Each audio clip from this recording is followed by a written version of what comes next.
Hello बच्चों, कैसे हो आप सभी। मैं आशा करता हूँ कि आप सभी स्वस्थ होंगे, मस्त होंगे और आपकी पढ़ाई भी बहुत बेहतरीन तरीके से चल रही होगी। तो प्यारे बच्चों, आज की इस क्लास में हम जो आपको पढ़ाने वाले हैं वो कक्षा 12 का एक नया अध्याय है, मानव स्वास्थ्य एवं रोग, यानी कि ह्यूमन हेल्थ एंड डिजीज के बारे में आज हम पढ़ेंगे। बहुत ज्यादा बातें नहीं, थोड़ी सी बातें पढ़ेंगे, लेकिन एकदम सॉलिड तरीके से पढ़ेंगे, एक एक पॉइंट को अच्छे से पढ़ेंगे ताकि सब कुछ क्लियर हो जाए आज की इस क्लास में। देखो, सबसे पहले पढ़ने से पहले हमको जानना ये जरूरी होता है कि हमको पढ़ना क्या है। ठीक है, व्हाट वी शुड रीड, हमको पढ़ना क्या है वो जानना जरूरी होता है। ठीक है, तो सबसे पहले अगर हम बात करते हैं पढ़ना क्या है, तो पढ़ना हमको है स्वास्थ्य, यानी कि हमको पढ़ना है स्वास्थ्य क्या होता है, उसका परिभाषा क्या होता है, उसको हमको पढ़ना है, जिसको इंग्लिश में कहते हैं हेल्थ। दूसरे नंबर पर हमको पढ़ना है रोग एवं रोग के प्रकार, रोग एवं रोग के प्रकार, जिसको हम कहते हैं disease and types of disease, disease and types of disease. Clear हुआ इतना। अगली पॉइंट में हमको क्या पढ़ना है, अगली पॉइंट में हमको पढ़ना है सामान्य रोग। तो हमारे आसपास के लोगों को हमें कुछ सामान्य रोग जो होती है वो होती है। ठीक है, सामान्य रोग, जिसको हम कहते हैं जनरल या फिर कॉमन डिजीज कर सकते हैं, इसको हम कॉमन डिजीज। ठीक है, तो सामान्य रोग में क्या आती है भैया, सर्दी जुकाम खांसी बुखार वगैरह वगैरह, ये सब क्या होती है, सामान्य रोग होती है। लेकिन इसमें कुछ भयानक भी रोग आ जाती हैं, जैसे कि हम बात करते हैं हाथी पांव की बात कर ले, जिसको फाइलेरियासिस के नाम से जानते हैं। ठीक है, कैंसर की बात कर ले, ये सभी रोग होती है सामान्य रोग में आती है। आगे की अगर बात करते हैं तो अगले पॉइंट में हमको क्या पढ़ना है, अगले पॉइंट में हमको पढ़ना है प्रतिरक्षा, प्रतिरक्षा यानी कि हमको पढ़ना है इम्यूनिटी के बारे में। अगर हम इम्यूनिटी की बात करते हैं तो क्या होती है भाई, देखो इम्यूनिटी क्या होती है, एक ऐसा तंत्र, ठीक है, जो हमें बाहर से आने वाले आक्रमणकारी रोग उत्पन्न करने वाले कारकों को रोग उत्पन्न करने से रोकती है। कौन? प्रतिरक्षा तंत्र। अभी डिटेल से पढ़ेंगे प्रतिरक्षा तंत्र क्या होता है, सारा सब्र बनाए रखिए, सब कुछ क्लियर हो जाएगा। आगे अगर बात करते हैं तो आगे हमको पढ़ना है एक बहुत ही भयानक रोग, जिसका नाम होता है एड्स। ठीक है, AIDS, जिसको हम कहते हैं acquired immune deficiency syndrome. AIDS के साथ साथ हमको पढ़ना है कैंसर, कैंसर। ठीक है, एड्स को साथ हमको पढ़ना है कैंसर। कैंसर भी डिजीज है एक, जिसके कारण होता है, कहां पर होता है, क्यों होता है, कब होता है, इन सभी के बारे में हम पढ़ेंगे, डिटेल से पढ़ेंगे, अच्छे से पढ़ेंगे। जो कैंसर जो होता है वो कई प्रकार का होता है। सजेस्ट अगर हम बात करते हैं एग्जांपल की, अगर वो कैंसर आपके मुंह में हुआ है तो माउथ कैंसर, दिमाग में हुआ है तो ब्रेन, ठीक है, बोन में हुआ है तो बोन कैंसर। अलग अलग जगहों पर जो होता है तो उसको हम अलग अलग नाम से जानते हैं। सपोज दैट आपके स्किन पर हो गया, त्वचा पर हो गया, तो उसको हम कहेंगे कार्सिनोजेन। बात समझ में आ? तो अलग अलग जगहों पर जो कैंसर होता है उसको अलग अलग नाम से जानते हैं। डिटेल से पढ़ेंगे सब कुछ, बस आप बने रहिए मेरे साथ। आगे देखो, लास्ट में हमको क्या पढ़ना है, ड्रग।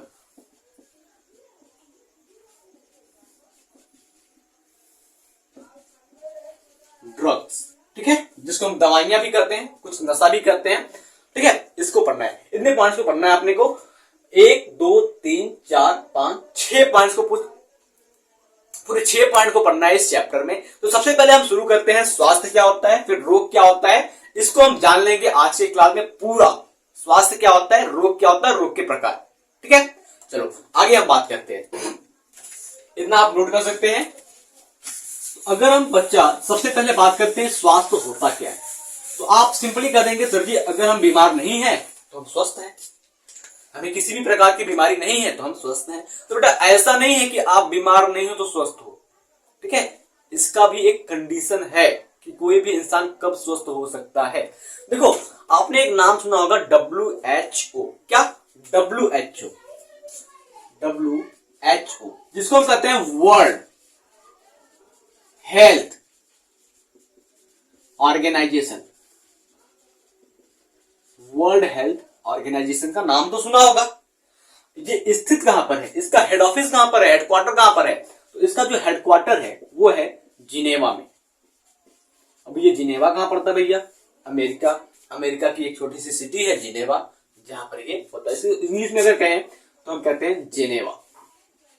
ठीक है, अब ये जो WHO है वो बताता है 1948 में 1948 में WHO ने बताया कि कोई भी इंसान XYZ, चाहे वो छोटा बच्चा हो, चाहे वो बूढ़ा इंसान हो, चाहे वो एकदम जवान हो, अगर उसके अंदर किसी भी प्रकार की मानसिक, शारीरिक, सामाजिक, व्यवहारिक एवं जननिक रूप से समस्या नहीं है तो इंसान क्या है, वो स्वस्थ है, पूरी तरह से हेल्दी है, पूरी तरह से फिट है। ठीक है, तो अगर हम इसको डेफिनेशन को लिखना चाहें तो कैसे लिखेंगे? तो हम लिख सकते हैं कि जब कोई व्यक्ति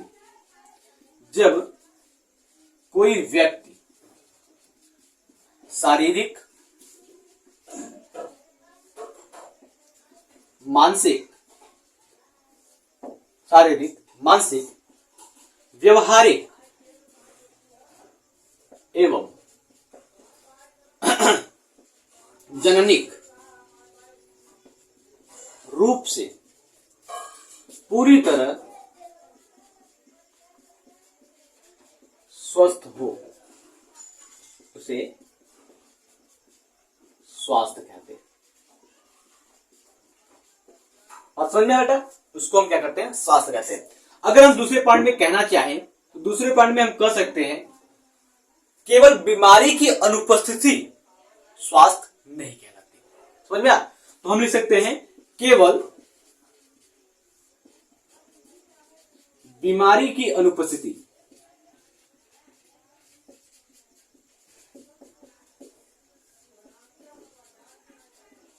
स्वास्थ्य नहीं कहलाता। बात समझ में आई? अगर हम बीमार नहीं है तो इसका मतलब ये नहीं है कि हम स्वस्थ हैं। ठीक है, हमारे पास मानसिक तनाव हो सकती है। जैसे अगर हम एग्जाम्पल के तौर पे बात करते हैं तो आप बैठे बैठे सोचते हैं कि हमारा दोस्त क्या कर रहा होगा, वो जरूर कहीं ना कहीं कुछ कर रहा होगा, या पढ़ाई कर रहा होगा, या मोबाइल में पबजी खेल रहा होगा। ठीक है, सपोज दैट मान लीजिए कि आपने अपने दोस्त को पैसा उधार दे दिया 100 रुपए। ठीक है, अब आप सोचेंगे यार वो कब देगा मेरा पैसा, कब देगा? अगर नहीं देगा ना, पक्का अगली बार से उसको मैं पैसा नहीं देने वाला, 1 भी रुपया नहीं देने वाला। तो ये क्या है, आपके माइंड में कुछ चल रहा है ना, आप कुछ सोच रहे हो, आपका दिमाग तनाव में है ना। जब आपका दिमाग तनाव में है तो आप स्वस्थ कहां से हुए? स्वस्थ तो हुए नहीं। अब सपोज दैट हम मान रहे हैं कि आपके शरीर में हल्का सा दर्द हो रहा है। ठीक है, मान लीजिए हाथ में दर्द हो रहा है, तो आप तो बीमार है ना, हल्का सा दर्द हो रहा है, आप स्वस्थ कहां पर है? अस्वस्थ है। ठीक है, कितनी बात समझ में आई? दूसरी एग्जांपल ले सकते हैं हम, एक स्थान पर बैठे रहना। कई लोग क्या करते हैं, एक ही स्थान पर बैठे रहते, वो कहीं हिलते फिरते भी नहीं है। तो वो क्या है, उनको एक आदत लग गई है, एक बीमारी लग गई है एक ही स्थान पर बैठे रहने की। भाई उठो, घूमो, ठहरो, पार्क में जाओ, बगीचे में जाओ, गांव में है तो सबसे अच्छा खेत में चले जाओ। ठीक है, तो ये बीमारी से बचने का तरीका है। आगे अगर हम बात करते हैं तो स्वास्थ्य को प्रभावित करने वाले कारक की बात करते हैं। आपके एनसीईआरटी में जो चैप्टर शुरू हो रहा है ना, वहां पर आप नीचे से देखेंगे तो तीसरा चौथा लाइन जो है वो बताता है जो रोग होता है उसको प्रभावित करने वाले कौन कौन से कारक होते हैं, किसके द्वारा कोई भी इंसान या कोई भी बच्चा बीमार होता है, उसी बात करते हैं।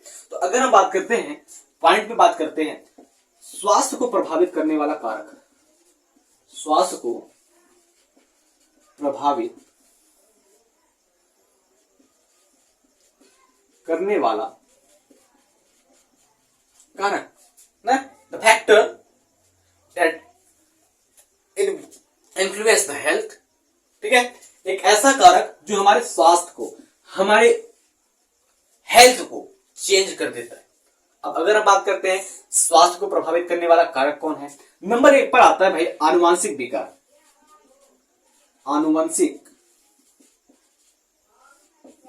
विकार जिसको हम कहते हैं जेनेटिक डिसऑर्डर। ठीक है, जेनेटिक डिसऑर्डर,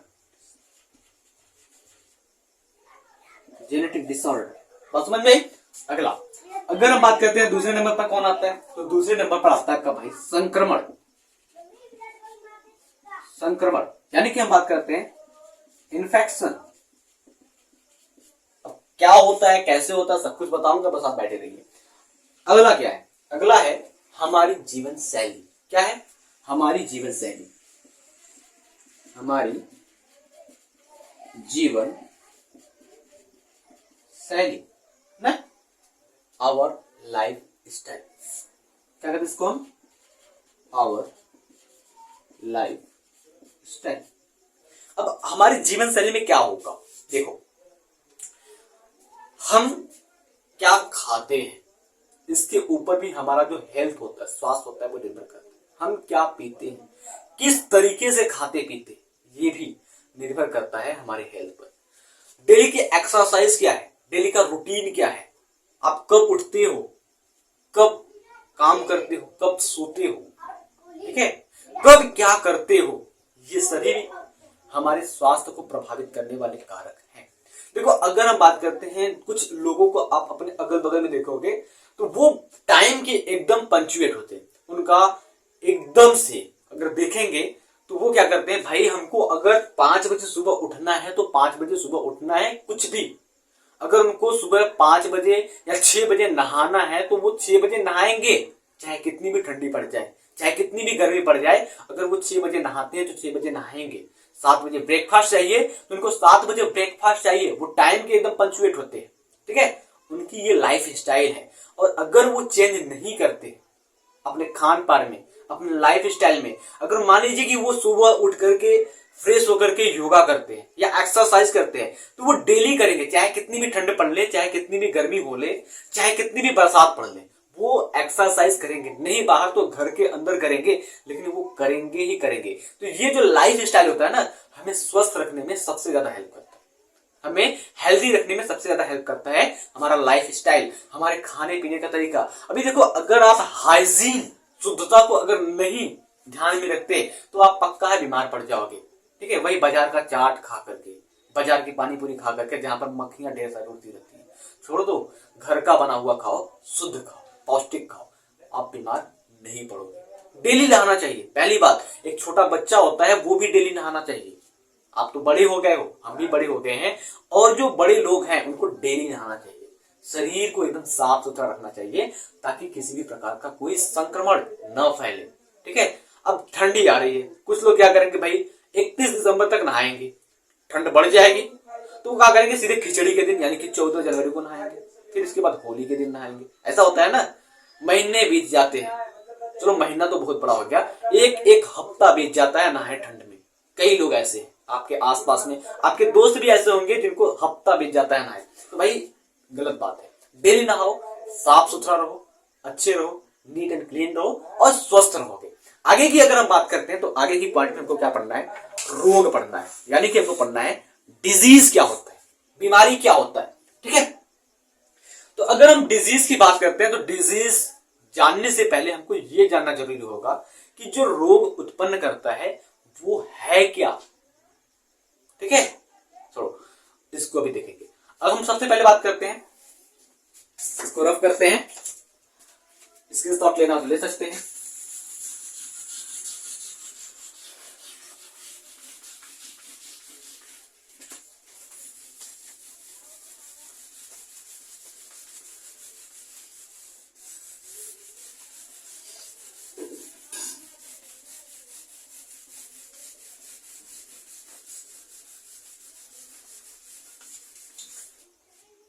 अगले पॉइंट, ये स्वास्थ्य तो क्लियर हो गया, सबका हेल्थ क्लियर हो गया। अब बात करते हैं रोग की। रोग की बात करते हैं जिसको हम डिजीज कहते हैं, ठीक है। क्या कहते हैं हम? डिजीज कहते हैं। रोग नाम ही है डिजीज। डिजीज शब्द का मतलब क्या होता है, कभी आपने सोचा नहीं ना? चलिए मैं बताता हूं डिजीज का मतलब क्या होता है। यहां पर डिजीज में देखते हैं तो 2 शब्द आया है, पहला है डी और दूसरा है जीज ना, डी और जीज। डी का मतलब क्या होता है? डी का मतलब हो जाएगा आपका अब्सेंट, और इजीज का मतलब हो जाएगा कंफर्ट। अब्सेंट का मतलब अनुपस्थित, कंफर्ट का मतलब आराम। आपका जब आराम ही हराम हो जाएगा, आपका आराम ही आपसे छिन जाएगा, तो आप तो बीमार पड़ ही जाएंगे ना। सही कह रहे हैं ना, जब आपका आराम हराम हो जाए तो आप बीमार पड़ जाएंगे। बात समझ में आई? अब आगे अगर हम बात करते हैं, आपकी किताब में क्या डेफिनेशन है बीमारी का, उसको देखो। सामान्य अवस्था में जब कोई परिवर्तन होता है, हमारे जीवन की जो सामान्य अवस्था है उसकी स्वास्थ्य में अगर कोई परिवर्तन होता है तो वो क्या कहलाता है? रोग कहलाता है। तो इसका परिभाषा लिखेंगे, सामान्य अवस्था में, सामान्य अवस्था में, सामान्य अवस्था में कोई परिवर्तन, कोई परिवर्तन जो स्वास्थ्य को क्षति पहुंचाए, रोग कहलाता है।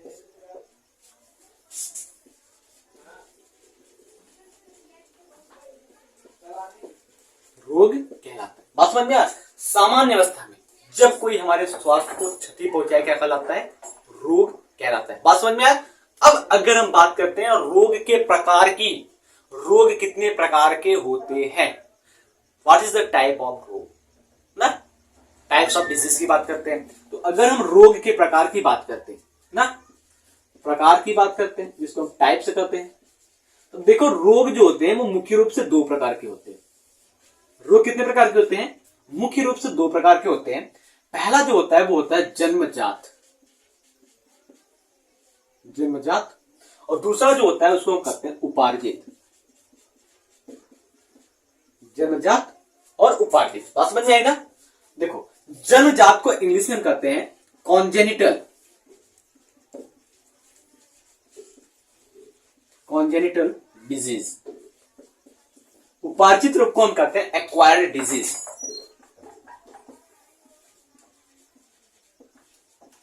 Acquired disease. क्लियर हुआ? Congenital disease, acquired disease. इसी को हम एकदम सिंपली वे में जान सकते हैं, ऐसा रोग जो जन्म के साथ आता है, यानी कि बाय बर्थ, बाय बर्थ, जन्म के साथ। और ये क्या होता है? आफ्टर बर्थ, आफ्टर बर्थ, यानी कि जन्म के बाद। तो अगर हम कहते हैं जन्मजात रोग क्या होता है? वे रोग, वे रोग जो एक बच्चे में उसके जन्म से ही होता है उसको हम कहते हैं जन्मजात रोग। अब अगर हम उपार्जित रोग की बात करते हैं जिसको हम एक्वायर्ड डिसीज कहते हैं आफ्टर द बर्थ, यानी कि ऐसा रोग जो एक बच्चे में उसके जन्म के बाद जब वो बड़ा हो जाता है या वो छोटा ही रहता है, पैदा हो गया, कुछ दिनों के बाद उसमें रोग उत्पन्न हो जाए तो उसको हम कहते हैं उपार्जित रोग, आफ्टर द बर्थ। अब अगर हम बात करते हैं उपार्जित रोग की, तो उपार्जित रोग जो होता है वो दो प्रकार का होता है। ठीक है? उपार्जित रोग भी क्या होता है? दो प्रकार का होता है। पहला जो होता है वो होता है संक्रामक। क्या होता है? संक्रामक ना। दूसरा जो होता है असंक्रामक। पहला क्या होता है? संक्रामक, और दूसरा क्या होता है? असंक्रामक। बात समझ में आई? अब अगर हम बात करते हैं संक्रामक रोग को इंग्लिश में क्या कहते हैं? इसको कहते हैं इन्फेक्शियस या इन्फेक्टिव। ठीक है? इन्फेक्शियस या इन्फेक्टिव कह ले, और इसको हम कहते हैं नॉन इन्फेक्शियस, नॉन इन्फेक्शियस या नॉन इन्फेक्टिव डिजीज। बात समझ में आई? अब देखो अगर हम इधर बात करते हैं असंक्रामक रोग, तो ऐसे रोग जो छुआछूत से ना फैले। ठीक है? किसी को छूने से, किसी का सामान इस्तेमाल करने से ना फैले, उसको हम कहते हैं नॉन इन्फेक्शियस डिजीज, असंक्रामक रोग। सपोज दैट अगर हम एग्जांपल लेते हैं, आपके साथ आपका दोस्त रह रहा है और अचानक से आपके दोस्त का पेट दर्द करने लगे और उससे आप गले लग जाओ, तो क्या आपका भी पेट दर्द करेगा? कभी नहीं। अगर आपके घर में किसी का सिर दर्द कर रहा है तो उसको देख करके सिर दर्द करेगा? कभी नहीं। किसी मेंबर का जो आपके घर में है उसका बीपी हाई है तो क्या उसको देख करके आपको भी बीपी हाई हो जाएगा? नहीं। लेकिन हाँ, वो कहने की बात है कि भाई उसका बीपी हाई है तो वो पूरे परिवार का बीपी हाई कर देता है, परेशान करके रख देता है, वो अलग बात है। लेकिन आपके घर में कोई सदस्य जिसका पेट दर्द कर रहा है, सिर दर्द कर रहा है, जिसको खुजली हो रही है, पैर में चोट लग गई, हाथ में चोट लग गई, क्या उसका चोट देख करके आपको भी चोट लग जाएगी? नहीं ना। जब ऐसा नहीं होता है तो ऐसे रोग को हम क्या कहते हैं, असंक्रामक रोग। तो इसके अंदर क्या आता है, असंक्रामक रोग के अंदर बात करते हैं, जैसे कि अगर हम बात करते हैं, जैसे में आ जाता है कैंसर। कैंसर क्या है, असंक्रामक रोग है, ठीक है। दूसरा आता है एलर्जी। एलर्जी भाई, एलर्जी की वजह से खुजली भी हो सकती है, खांसी भी आ सकती है। चोट, पेट दर्द, पेट दर्द, ठीक है। हार्मोन संबंधी रोग, हार्मोन संबंधी रोग, पोषण की कमी से होने वाले रोग, पोषण की कमी से होने वाले रोग,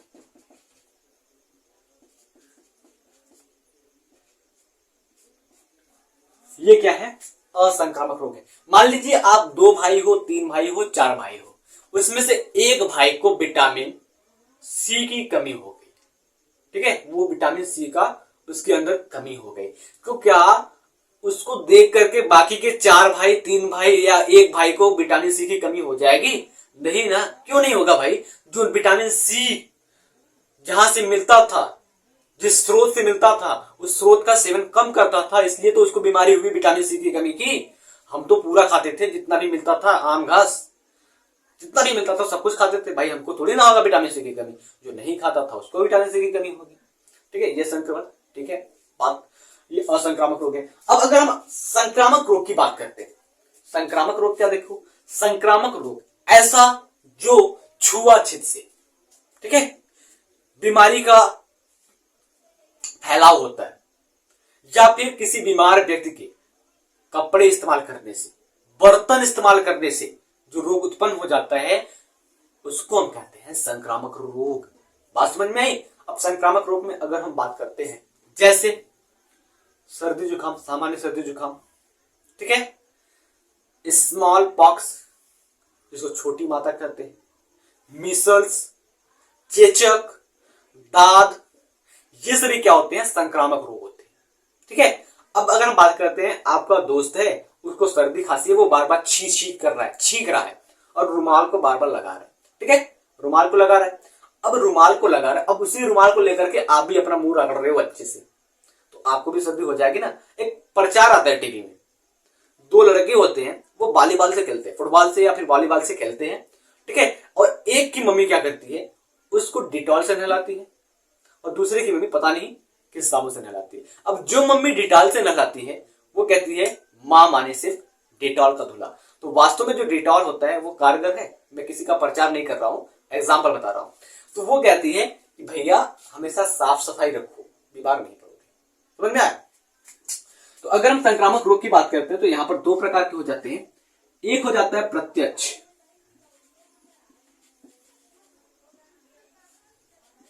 प्रत्यक्ष, और दूसरा हो जाता है अप्रत्यक्ष।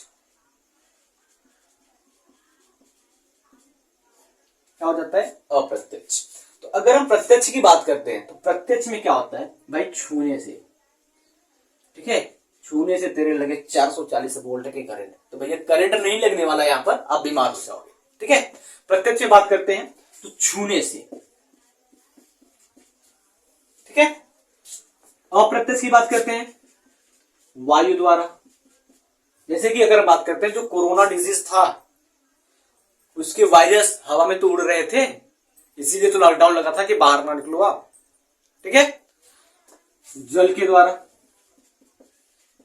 जल द्वारा, आगे वस्तु द्वारा आदि माध्यम से ये हमारे हो सकते हैं।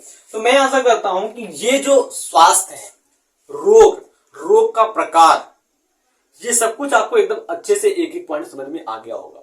तो अगले क्लास में जब हम पढ़ेंगे, तो वो पढ़ेंगे हम मानव में सामान्य रोग, ठीक है, जनरल डिजीज इन ह्यूमन, या फिर इसको कर सकते हैं कॉमन डिजीज इन ह्यूमन। वहां पर सब कुछ अच्छे से जानेंगे, ठीक है। तो मिलते हैं आपसे अगले क्लास में, तब तक के लिए जय हिंद, जय भारत। अगर आप इस क्लास को पहली बार देख रहे हैं तो लाइक कीजिएगा, और चैनल पर नए हैं तो सब्सक्राइब कीजिएगा। तब तक के लिए टाटा, बाय बाय, और पढ़िए खूब जम करके।